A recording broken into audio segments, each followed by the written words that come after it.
I think that in the end, for America, that's what I'd love to see is a more Christian America in which more people choose God. That's going to require more leadership like yours. It's going to require more powerful Christian leadership. The amount of secularization of American society is truly disturbing. Fewer people than ever going to church. So one of the things that you've been talking about a lot is what you call the re-Judaization of Christian learning and Christian faith, the reconnection with the Old Testament, because after all, Jesus was a Jew, and not only was a Jew, was a practicing Jew. I, as a Jew, have not only no problem with people saying, for example, Christ is king. I think that that's a good thing for Christians to say. I want Christians to do that because I think that for American society, more people need to declare who are Christian that Christ is king and go back to church. We eat his body and drink his blood.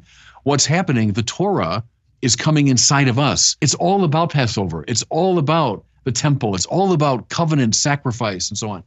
Without that, you won't get Jesus. You'll make him a bland figure. When I recently was in Israel, I brought my producers, and my producers are walking around Israel. They're going to sites that Jesus walked on, and they're realizing that the roots that people really don't spend a lot of time thinking about go extraordinarily deep. A lot of the areas where Christian scholars think that Christianity has departed dramatically from Judaism, I think are not really dramatic departures. They seem to be reflections of Judaism from a slightly different angle. He got to the heart of the law.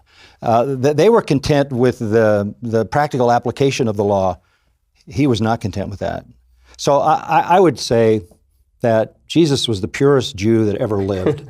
Jesus was a Jew living a Jewish lifestyle in Jewish Jerusalem, right? This is something that you're starting to see people really connect with. So Dallas, one of the key issues in the show, obviously, is that Jesus is a Jew. So how do you deal with the Judaism of Jesus and the Jewishness of the people who surround him, the sort of Christian versus Jew dichotomy in the show? How do you do that? This is probably the most Jewish show in the world. Jesus was Jewish. His followers were Jewish. It's an extraordinarily Jewish story. And we've heard from tens of thousands of Jewish people, many of whom, again, aren't believers, who've said they appreciate the attention to the Jewish faith. Many evangelical Christians have said that because of the show, they are now doing some of those practices. They're trying Shabbat. They're trying to go to synagogue. They're trying these morning prayers. They're asking questions about the things that you see in the show. So I think that's something that's been interesting about the show is the Jewish-Christian connection has actually increased because of the show.